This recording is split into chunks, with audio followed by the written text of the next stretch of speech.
하나님의 말씀 누가복음 오늘 말씀을 중심으로 해서 또 금요일 날 성탄절이 또 다가옵니다. 그 성탄절까지 새벽 예배 말씀으로 비롯해서 계속해서 누가복음 본문을 붙들고 씨름하려고 합니다. 그 첫 번째 말씀에 해당되는 것이 사실은 세례 요한이지만 그러나 세례 요한의 말씀은 우리가 나중에 보도록 하고요. 오늘 예수님께서 이 땅에 태어나신 그 사건에 대해서 의사 누가는 어떻게 기록하고 있는지 굉장히 의사 누가의 세밀한 표현으로 기록이 되어지고 있습니다. 오늘 본문은 성탄에 관한 직접적인 메시지를 우리에게 들려주고 있는데요. 본문 31절, 32, 33절 말씀을 같이 함께 읽겠습니다. 보라, 내가 잉태하여 아들을 낳으리니 그 이름을 예수라 하라. 그가 큰 자가 되고 지극히 높으신 이의 아들이라 일컬어질 것이요 주 하나님께서 그 조상 다윗의 왕위를 그에게 주시리니 영원히 야곱의 집을 왕으로 다스리실 것이며 그 나라가 무궁하리라. 아멘. 예수님께서 잉태하여 이 땅에 나시겠다라고 말씀을 하고 있습니다. 천사 가브리엘을 통하여서 소식을 전해온 내용은 지극히 크신 하나님의 아들, 지극히 높으신 이의 아들이 바로 다윗의 왕위를 그 계열을 타고 오셔서 영원히 다스리실 것이다 라고 말씀하고 계십니다. 하나님께서 그 지극히 높으신 하나님께서 이 땅에 인간의 육신의 몸으로 성육하여 아들의 모습으로 예수의 이름으로 이 땅에 오시게 될 텐데 이 성육신의 의미는 무엇입니까? 영어로는 인카네이션, 육신을 입고 이 땅에 오셨다. 하늘의 높으신 지극히 높으신 하나님이 사람과 같이 되었다라고 하는 것입니다. 어떤 한 선교사님이 불교 지역에서 복음을 전파하려고 하는데 하나님이 우리를 구원하시기 위해서 그 높은 보좌 위에서 낮고 낮은 우리 인간의 모습으로 오셨습니다 라고 얘기를 하는데 도저히 이해를 못하는 거예요. 어느 날 스님에게 같이 있으면서 복음을 전했다고 합니다. 그런데 그 스님이 이제 꼬투리를 잡는 거였어요. 아니 목사님, 한갓 미물이지만 개미를 지금 밟아가지고 죽이고 있다니 너무하십니다 라고 하는 거예요.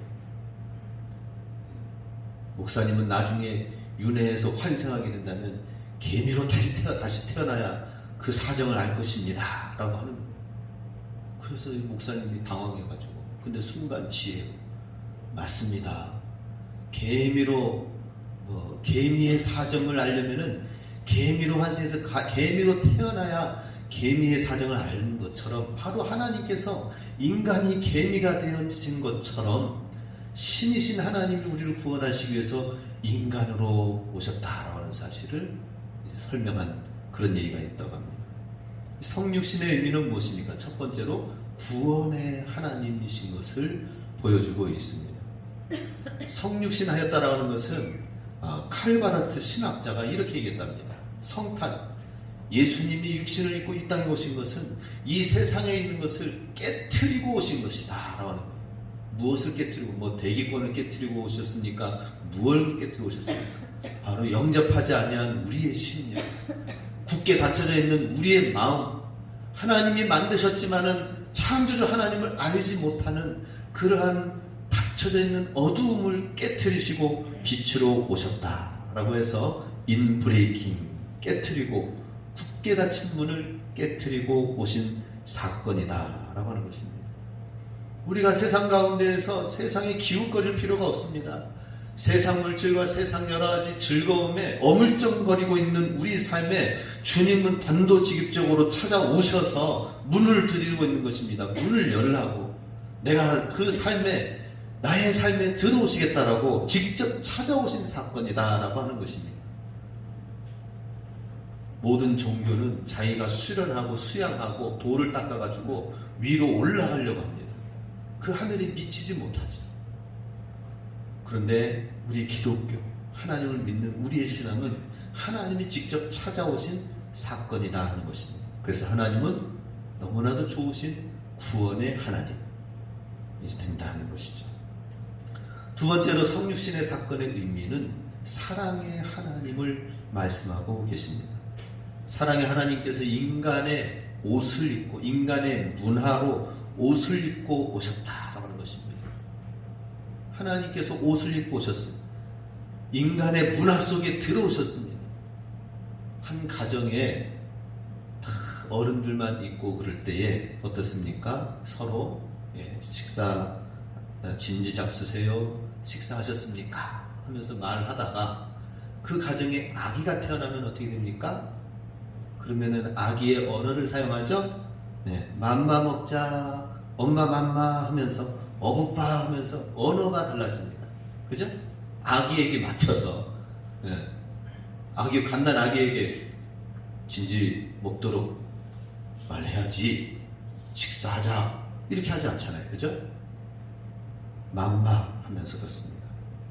그래서 저도 새 아이를 키우면서 맘마 하면서 먹이고 또 쭈쭈 맘마 하면서 젖도 먹이고 그랬지요. 근데 이제 아이들이 크니까 이제 아이들이 큰 아이들한테 맘마 먹자고 할 수는 없잖아요. 그죠? 근데 이제 새끼 고양이가 와가지고는 들고양이가 와가지고 자라면서 있다 보니까 그 새끼 고양이한테 밥을 주면서 맘마 하니까 오더라고요. 얘가 알아듣네. 새끼 고양이도 맘마 하니까 알아요. 지금 커도 이제는 고양이한테 뭐라고 말합니까? 언어가 통하지 않으니 처음부터 얘기하고 맘마 먹자 하면 알아서 따라옵니다. 쫄랑쫄랑해서 먹습니다. 인간의 언어로 하나님께서는 찾아오셨다 하는 것입니다. 하나님께서 우리 인간을 듣지 못하고 이해하지 못하고 말씀을 깨닫지 못하고 그러기 때문에 하나님께서 그 사랑의 언어를 가지고 이 땅에 찾아오셨다는 것입니다. 헬라 문화권에 이왕이면은 좀 많이 발달되어진 2000년이 지나고 난 지금 이렇게 문명이 발달되어져 있는 이때에 오셔가지고 모든 문명의 혜택을 좀 받으면서 코로나가 쫙 있을 때 코로나를 백신으로 지금 뭐 잘 되지도 않는 힘들고 어려운 사건들을 백신을 대신한 예수님의 백신으로 쫙 하면 참 멋있을 텐데, 그런데 2000년 전 너무나도 가난하고 힘들고 어려운 헬라 문화권에서 예수님은 가난한 목수의 아들로 태어나셨다는 것입니다. 그리고 그 낮은 자리에서 사랑의 언어로 같이 함께 하셨다는 것이죠. 이렇게 하나님께서는 성육신하여 이 땅에 오신 것은 사랑의 하나님이신 것을 말씀하고 있습니다. 성육신은 어떤 하나님이라고? 첫 번째, 구원의 하나님. 두 번째, 사랑의 하나님이시다 하는 것입니다. 그 하나님께서 이 놀라운 구원의 계획을 가지고 이 땅에 오셨는데, 그러면 그 계획만 가지고 있으면 안 되죠. 구체적으로 어떤 가정에, 누구에게, 어느 지역에 가서 육신을 입고 하나님의 구원의 일을 이룰 것인가 하는 것입니다. 여기에서 이제 하나님의 선택이 나옵니다. 하나님의 선택은 첫 번째 땅인데 갈릴리 나사렛 지역을 하나님께서 선택하셨습니다. 26절 말씀 같이 있습니다. 여섯째 달에 천사 가브리엘이 하나님의 보내심을 받아 갈릴리 나사렛이란 동네에 가서, 여섯째 달이라고 하는 것은 세례 요한을 뱃속에 잉태하게 된 엘리사벳의 그 여섯째 달 그 베고 있는 그때 이제 천사가 세례 요한의 수태고지뿐만 아니라 바로 예수님의 탄생하는 사실을 알리기 위해서 이제는 하나님의 보내심을 받아 예수님이 어느 곳에 누구에게 탄생하게 되어졌는지 그것을 전하는 보냄을 받은 것이 있습니다. 그것은 바로 갈릴리 지역이다. 갈릴리 지역은 어떤 지역인가 하는 것입니다. 갈릴리 지역. 이왕이면은 예수님께서 많은 사람들이 오고 가는 지역에 문명과 또 귀족들이 있고 문명이 발달되어 있고 교육이 되어져 있는 그러한 수도, 성전이 있는 예루살렘에 가서 거기에 있는 훌륭한 교수의 가문에 가서 예수님이 아기로 탄생하셨다면은 얼마나 좋을까요? 그런데 그렇게 선택하시지 않았습니다. 하나님의 선택은 대신 갈릴리 지역이라는 북방, 이스라엘의 북방의 이방 민족과 경계해 있는 그 지역, 갈릴리 바닷가 호수가 있는 지역에 천사를 보내셨다 하는 것입니다. 이것은 하나님의 약속 때문에 그 지역을 하나님이 선택하신 것입니다. 물론 마리아를 선택하셨는데 마리아가 나름대로 하나님 안에서 믿음을 가지고 있기 때문에 선택받을 만한 그 무엇이 있어서 마리아 때문에 갈 수도 있겠지만은 사실은 갈릴리 지역을 하나님께서 선택하셨습니다. 그 이유는 구약 성경에 이미 하나님이 예언하셨습니다. 이사야 9장 1절 말씀 같이 있습니다. 전에 고통하던 자에게 흑암이 없으리로다. 옛적에는 여호와께서 스불론 땅과 납달리 땅으로 멸시를 당케 하셨더니 후에는 해변길과 요단 저편 이방의 갈릴리를 영화롭게 하셨느니라. 이사야 선지자를 통해 하나님께서는 이미 구원의 약속을 하셨습니다. 어디에? 바로 흑암의 땅이었던 스불론 땅과 납달리 땅을 향하여서, 이전에는 스불론 땅과 납달리 땅은 사마리아 땅 지역이 있고 이방 경계가 있는 지역에서 늘 북방 민족이 쳐들어오고 짓밟아왔던 그런 땅이었어요. 얼마나 힘듭니까? 툭 하면은 고생. 적들이 침범해오고 금세 파탄이 일어나고 빼앗기고 수탈되어지고 이렇게 했던 고통과 멸시의 땅이었던, 그래서 그 지역은 이방민들이 와가지고 그 지역을 완전히 이방화시키려고 하였던 정책으로, 아수르의 정책으로 사마리아 사람들을 향하여서 이방 사람들이 유대 사람들과 함께 통혼을 하게 하면서 완전히 이방화되어서 이제는 유대에 있는 사람들도 사마리아 사람들도 이방인이다라고 취급을 하였던 그런 상태였었습니다. 그러한 스불론과 납달리가 있는 이 갈릴리 지역에 하나님께서 이제 흑암을 없애 주시겠다라고, 영화롭게 하시겠다. 후에는 해변길과 요단 저편 이방의 갈릴리를 영화롭게 하셨느니라 라고 말씀하십니다. 하나님께서 약속을 하셨어요. 그러니 하나님께서 갈릴리 지역을 선택한 이유는 무엇입니까? 더 좋은 조건의 사람들과 지역을 찾아가서 가장 좋은 것을 선택해야 될 것이 분명한데도, 하나님의 하늘의 왕자이신 주 예수님께서 이 땅에 오시려면은 그 왕이신 예수님을 맞이하고 환영할 만한 것은 적어도 수도권은 돼야 되지 않겠습니까? 그런데 그게 아니에요. 주 예수님이 왕으로 이 땅에 오셔서 선택한 곳은 멸시받은 땅, 흑암의 땅, 정말 고통과 어려운 가운데에서 소망이 없는 땅에 찾아오셔서 영화롭게 하시고 어두운 그 흑암을 빛으로 밝혀주시겠다라고 하는 것입니다. 그러니 예수님을 믿는 것은 누가 잘 믿습니까? 아무리 많은 것을 가지고 있고 넉넉하고 잘 교육을 받고 부유하다 하더라도, 현명하고 지식이 넘친다 하더라도 예수님을 믿는 것은 사실은 가난한 자가 오히려 더 주님을 잘 믿습니다. 이 지역 가운데에서, 오대산 지역 가운데에서 누가 그러면 예수님을 잘 믿을 확률이 있습니까? 가난한 자에게, 갈릴리에게 주님께서는 그 왕자의 자리를 내리기를 원하신다라고 하는 것입니다. 농사 잘 지어가지고 배가 부르고 따뜻하고 다 모든 것이 갖춰져 있으면 예수님 필요 없습니다. 예수님은 거기에 자리를 함께 할 수가 없는 거예요. 그러나 소외되어지고 어려운 가운데 있고 상처가 있는 그 사람에게 예수님이 찾아가서 갈릴리 지역을 영화롭게 하시는 그 하나님이신 것을 우리는 기억해야 됩니다. 할렐루야. 믿으시기 바랍니다. 그 하나님께서 나를 부르셨고, 그러니 우리가 무엇을 자랑할 수가 있겠습니까?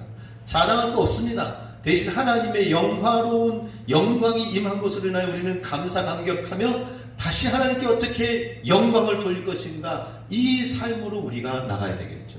그리고 우리 이 지역 가운데에서 누가 예수님을 믿을 확률이 있습니까? 주변을 돌아보세요. 가난하고 또 상처가 있고 외로운 사람에게 나아가는 것입니다.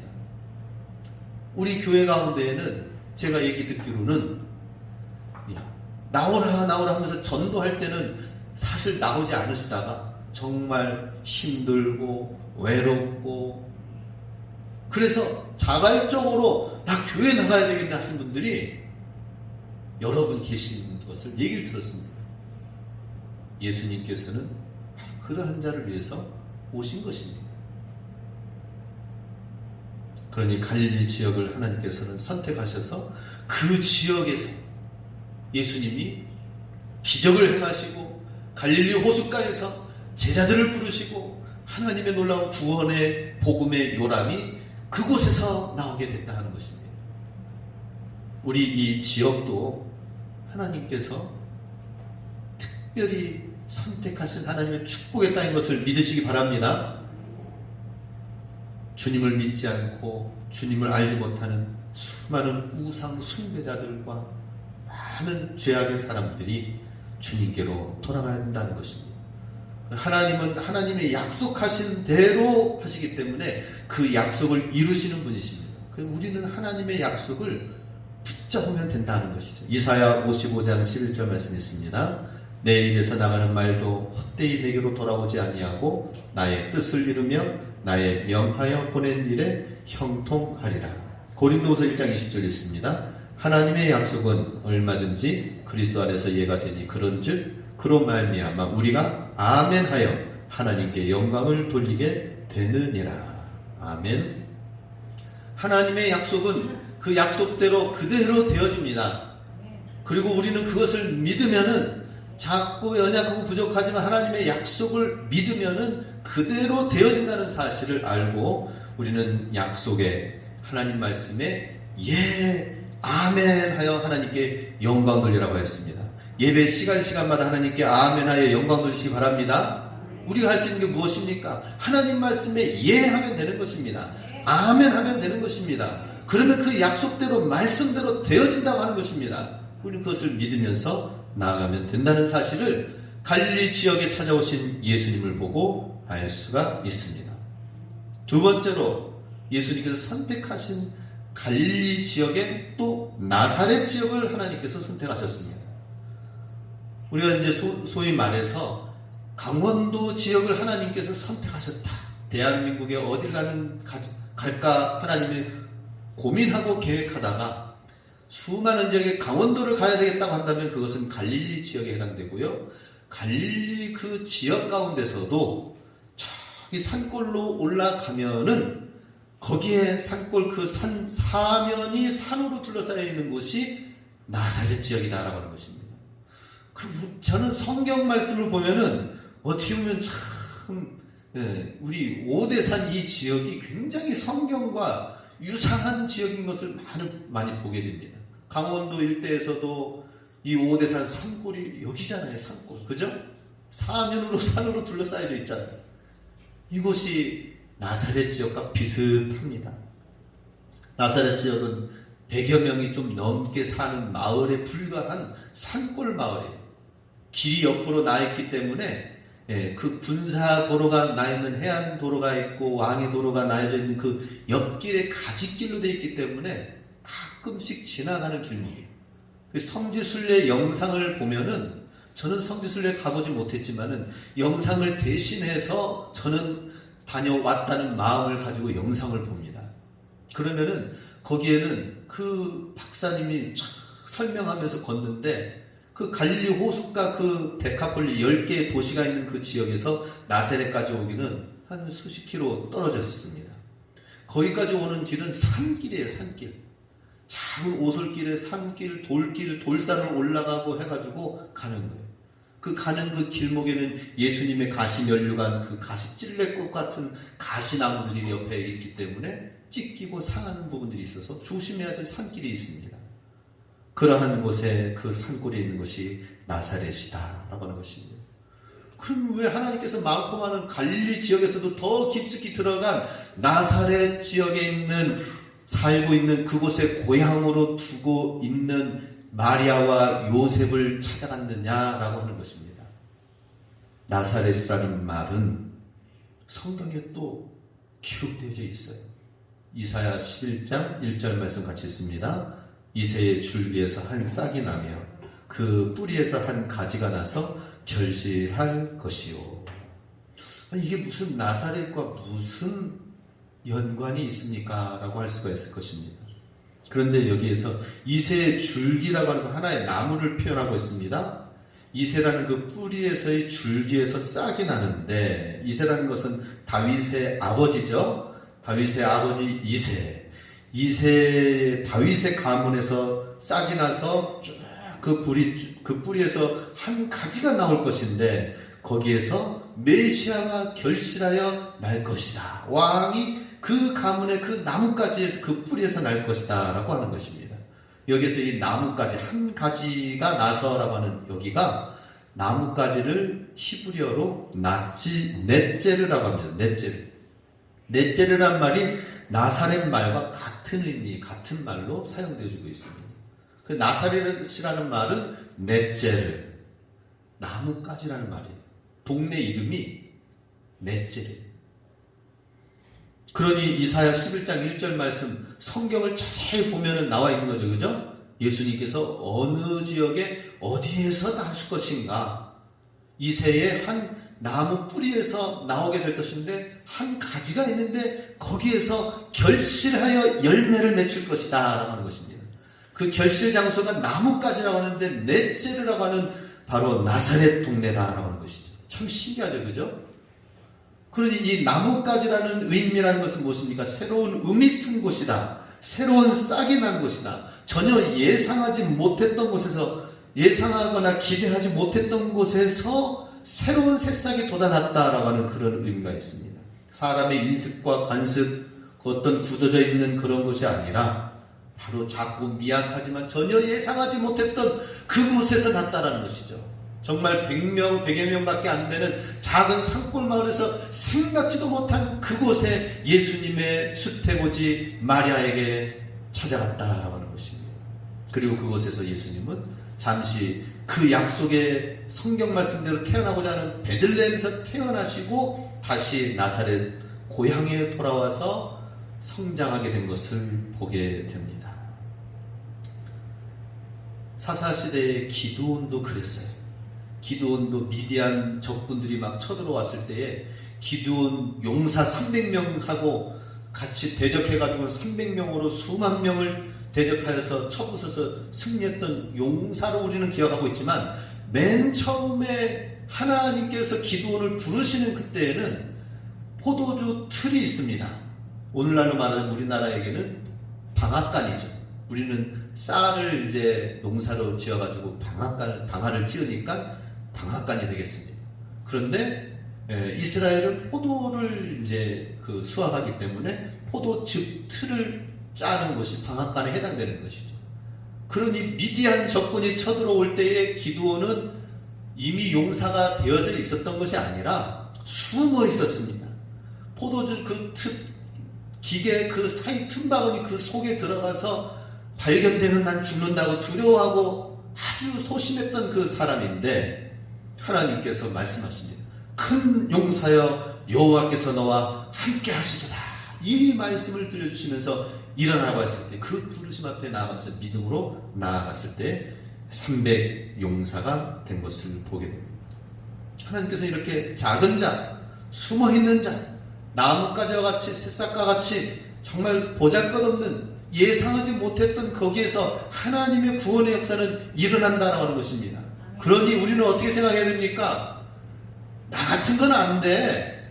하나님의 큰 일은 어떻게 우리 가문에서 일어날 수가 있겠어? 저기 큰 데에서 어떤 유명한 선교사님이나 어떤 유명한 사역자나 사람이 그 일을 감당하지, 나는 못해, 우리는 못해, 우리 교회는 안 돼, 이렇게 생각할 수도 있겠지요.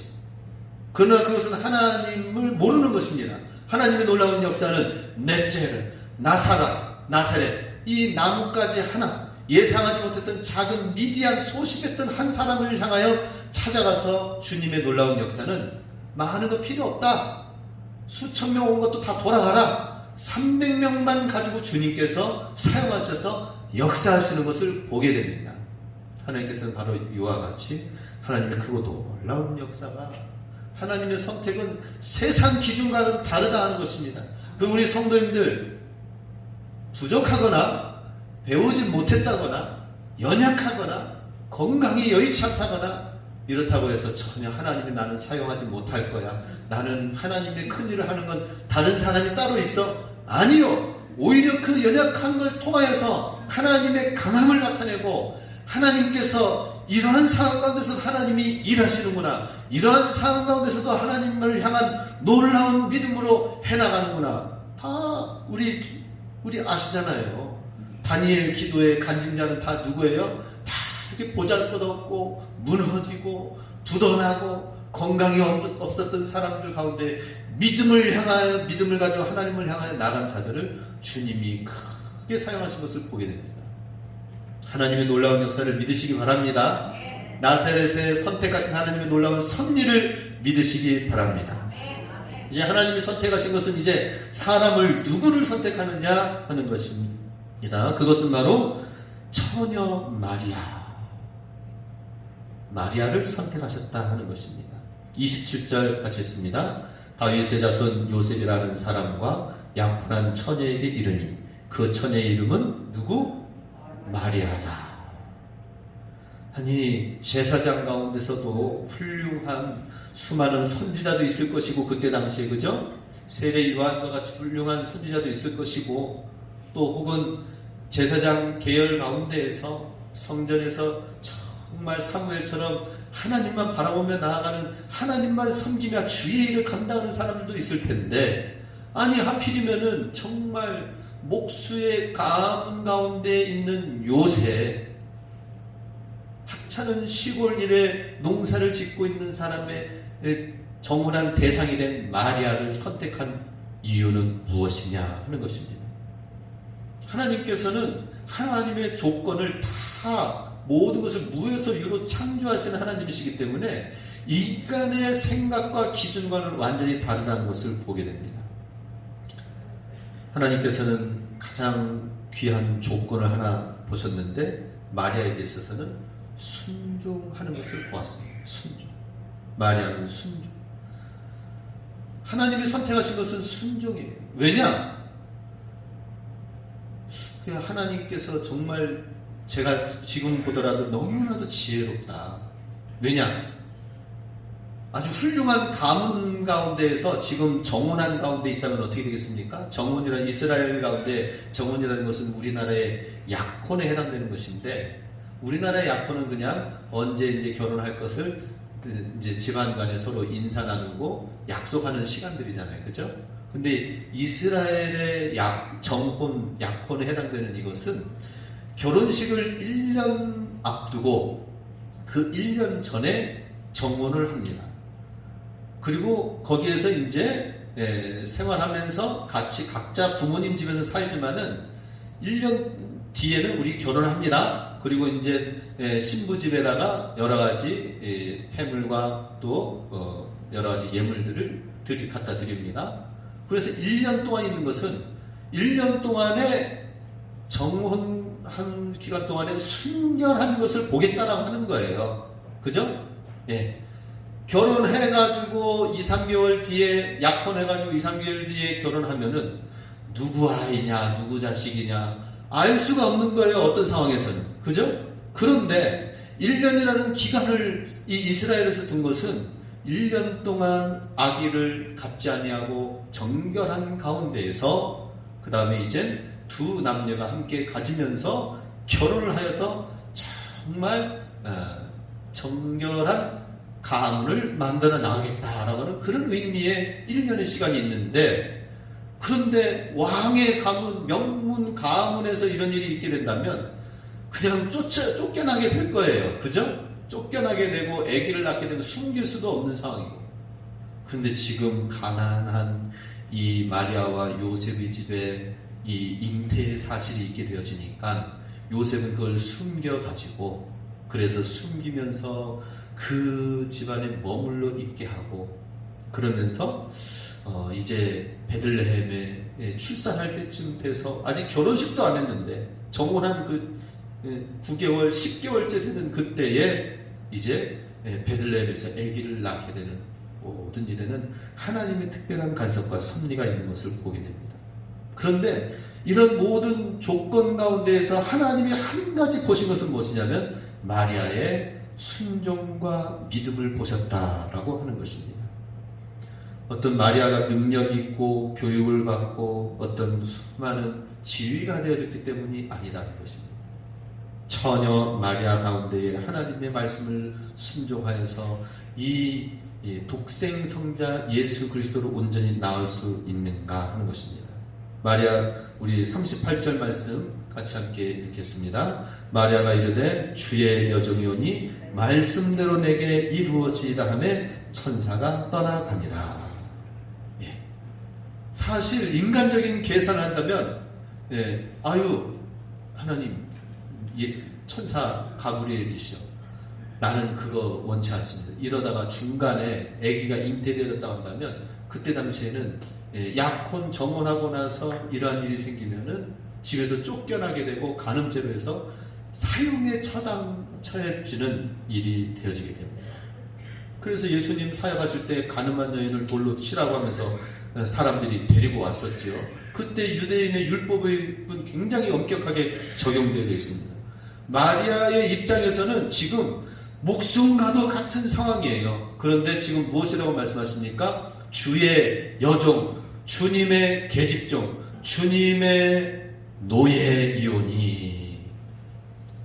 계집종은 둘레라는 말인데 둘로스, 주님의 둘로스, 주님의 종이오니 주의 말씀대로 그대로 되길 원합니다 라고 하는 것입니다.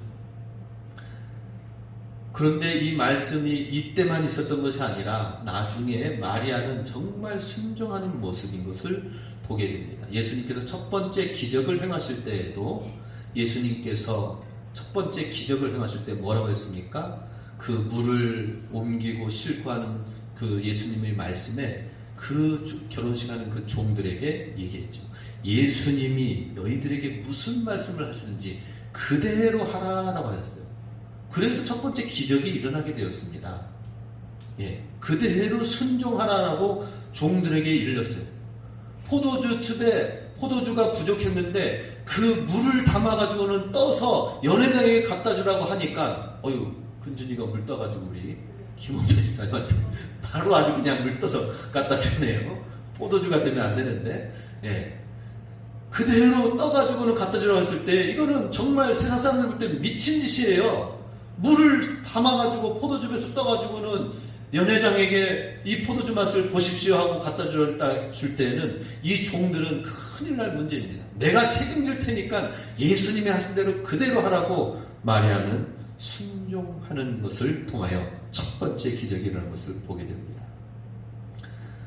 우리 이 모든 것을 통하여서 하나님께 마리아는 정말 말씀대로 순종하는 사람이었기 때문에 하나님께서 수많은 사람들 가운데서 마리아를 찾아가서 마리아에게 예수님을 잉태하게 하셨다 하는 것입니다. 오늘도 마찬가지입니다. 2000년 전에만 예수님을 잉태합니까? 오늘도 누구든지 예수님을 믿으면 그 안에 예수님이 들어가 계시고 예수님이 사시고 예수님의 이름으로 우리가 살게 되면서 우리가 살면서 예수님의 자녀가 세상 가운데에서 잘못 행하게 되면 어떻게 됩니까? 예수님의 이름이 먹칠당하게 되는 것이죠. 우리 코로나 때에도 우리 모이지 말라고 하면은 모이지 않는 겁니다. 코로나 때 모이지 말아야 돼요. 예배 드리라고 할 때에 우리 지금 예배 모이는 공간의 2단계는 어떤 때입니까? 2단계는 예배 드릴 수 있는 공간의 20%의 인원만 모일 수 있는 거예요. 그러면 그대로 우리는 따르면 되는 겁니다. 코로나 무섭기 때문에 나오지 않는 것이 아니라 그대로 행하면 됩니다. 마스크 쓰고 모여서 우리가 130명 좌석에 우리가 몇 명 20%니까 26명까지만 받고 26명 넘으면 끊어내야 됩니다. 알았죠? 그래요. 우리는 그 말씀에 순종하면서 그대로 적용하면 나오면 되는데 그러지 못하고 마스크 풀어서 식사를 같이 하고 그러니까 문제가 되면서 교회발 확진이 자꾸 나는 거예요. 너무나도 안타까워. 우리가 잘못되어지면은 내 개인이 그 지역에서 여러 가지 욕을 먹는 것이 아니라 하나님의 교회가 욕을 먹는다는 사실을 우리는 알아야 됩니다. 그래서 저도 지금 모임을 다 끊었어요. 지금 온라인으로만 하는 그것만 좀 하고 있지, 어디 나가서. 그래서 제가 지난 주간에 어떤 목사님이랑, 지금 단계가 그래도 우리는 1.5단계니까 식사 한번 해서 오랜만에 좀 만나서 식사 한번 합시다 자꾸 그러길래, 알겠습니다 뭐 지난 주간에 약속을 한번 해놨죠. 그런데 이제 대관령 막 이 사건 일어나고 뉴스에 막 용평지도 하니까 우리 다음에 우리 식사합시다 그랬더니 이 목사님 삐졌어요. 삐져가지고, 아니 뭐 우리 한번 식사하는 거 그거 코로나 걸립니까? 왜 이렇게 염려하고 근심 걱정합니까? 그랬더니 목사님 삐지지 말고 우리 예배를 보호해야 되고 또 우리가 정말 지킬 건 지켜야 되는 거 아니겠습니까? 우리 다음에 좋은 때 만납시다 해가지고 다 넘겼어요. 우리 안에는 예수님을 믿고 영접하고 예수님이 우리 안에 들어오기 때문에 우리를 통하여 예수님의 영광을 드러내게 된다는 것입니다. 그러니 우리는 어떻게 돼요? 오늘날에도 동일하게 예수님을 잉태하고 예수님을 받아들이는 자가 된다는 것이죠. 하나님은 어떤 자를 선택하십니까? 주님을 순종하는 자에게 찾아오신다는 것입니다. 그리고 그 안에 들어오셔서 주님의 영광과 영화를 나타낸다는 것입니다. 순종하는 사람이 또 함께 될 수 있길 바랍니다. 마지막으로 마리아는 은혜 받은 자다라고 말씀하고 있습니다. 28절 같이 읽습니다. 그에게 들어가 이르되 은혜를 받은 자여 평안할지어다 주께서 너와 함께 하시로다 하니 처녀가 그 말을 듣고 놀라 이런 인사가 어찌함인가 생각하매. 가브리엘 천사가 마리아를 향하여서 은혜 받은 자다라고 얘기를 합니다. 그런데 왕이신 예수님 메시아가 태어난 건 너무나도 영광스러운데 아멘 하면서 받았지만은 또 한편으로는 근심 걱정 염려가 있다고 그랬죠. 그죠? 이거 정혼한 사이에서 그 기간에 잉태해가지고 했다는 것은 분명히 간음하여서 세상 사람들한테 사형과 간음죄에 해당되는 죄인의 그 길로 가게 되는데 너무나도 고통스러운 길이에요. 분명히 예수님께서는 성령님이 잉태하게 하시겠다고 하시지만은 세상 사람들이 보는 입장에서는, 이목에서는 그걸 누가 믿어주겠습니까? 처녀가 잉태하게 됐다고 하는 걸 누가 믿겠습니까? 오늘날에도 예수님이 이렇게 계시면서 예수님 믿는 사람들이 수억 명이 있다고 하지만은 여전히 예수님 믿지 않는 사람들 가운데서는 성경 딱 첫 번째 마태복음 읽으면서 아니 처녀가 잉태하여 그 이름을 임마누엘이라 저는 예수라 하라 저는 저희 백성의 죄에서 저를 구원할 자라라고 하는 이 말씀을 읽으면서 거기서부터 구원자로 오셨다고 하는 걸 믿지 않는 거예요. 왜? 구원자라는 걸 믿지 않는 것이 아니라 어떻게 처녀에서 생명이 나고 잉태하게 되느냐, 과학적으로 믿어지지 않는다라고 하는 것입니다. 그런데 그것을 마리아는 너는 은혜 받은 자다라는 사실을 깊이 상고하였습니다. 은혜 받는다는 건 무엇을 말합니까? 그 고난까지도 내가 감내하면서 메시아 예수님을 내가 품고 받아들이겠습니다 라고 하는 그런 의미가 있습니다. 그 진정한 은혜는 우리가 잘 되어져서 축복받고 강건하고 잘 되어지고 만사형통하는 것이 그것만이 은혜가 아니라 우리가 그리스도의 고난에 동참하여서 하나님께 영광 돌리는 삶으로 나아가는 그 모든 것까지 다 포함하는 것입니다. 그런데 많은 사람들이 십자가는 내려놓고 하나님의 영광만 찾으니까 하나님의 은혜를 오해하는 것입니다. 하나님의 은혜가 임하지 않는 것입니다. 우리 하나님의 은혜를 다시 한번 생각하시기 바랍니다. 은혜 받은 자여라고 하는 것은 하나님의 메시아의 그 놀라운 왕의 축복의 은혜가 있지만은 한편으로는 수많은 사람들로부터 손가락질을 받고 고난받는 그 길도 가야 됐다는 것입니다.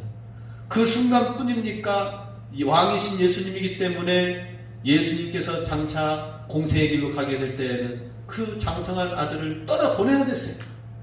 그리고 또 나중에는 십자가의 길을 가겠다고 하니까 그 길을 만류한 사람이 베드로는 말렸지만, 가까이 있는 제자 베드로는 말렸지만 예수님의 어머니 마리아가 말렸다는 얘기 있습니까? 없습니다. 그죠? 마리아는 없어요. 마리아는 그것까지도 주님 십자가의 길을 가는 것까지도 왕의 길이라고 한다면은, 구원의 길이라고 한다면은 어머니인 내가 자녀를 십자가에 못 박려 죽이는 그것까지 제자들도 옆에서 그걸 다 지켜보지 못하는데 어머니 마리아가 그걸 어떻게 그냥 안 된다고 만류하는, 가장 말려야 될 사람은 마리아가 아니겠습니까? 그런데 오히려 부활하실 셋째 날을 향하여 달려간 사람들이 바로 마리아였다는 것입니다. 우리 은혜를 다시 한번 생각하면서 고난 중에도 주님의 길을 가는 것이 은혜입니다. 고난 가운데서 주님을 잘 믿고 섬기면서 하나님께 영광 돌리는 것이 참된 은혜요. 고난에 참여하고 주의 고난에 참여하고 주님의 헌신의 그 길에 나아가는 것이 진정한 은혜인다라는 사실을 우리는 알고, 우리 하나님께, 하나님의 선택에 후회함이 없도록 주님께 드려지는 저와 여러분이 되실 수 있길 주님의 이름으로 축복합니다. 아멘. 마지막으로 골로새서 1장 24절 말씀 같이 읽습니다. 내가 이제 너희를 위하여 받는 괴로움을 기뻐하고 그리스도의 남은 고난을 그의 몸된 교회를 위하여 내 육체에 채우노라. 사도 바울의 은혜 중에 은혜로라 이 고백 가운데에서 교회를 향한 그리스도의 남은 고난을 채워가는 삶을 가졌습니다. 고난 회피하지 마시기 바랍니다. 코로나 무서워하지 마시기 바랍니다. 어떤 어려움이 온다 하더라도 하나님의 은혜를 진정으로 붙드시면서 승리하실 수 있게 주님의 이름으로 축복합니다. 아멘. 함께 기도하겠습니다. 우리 합심해서 기도합니다. 하나님, 갈릴리 나사렛 지역을 선택하신 주님, 또 작고 연약한 마리아를 선택하신 주님의 은혜를 주님 다시 한번 생각하면서 하나님께 영광 돌리는 믿음의 사람, 믿음의 교회 되게 하여 주시옵소서. 함께 기도하겠습니다.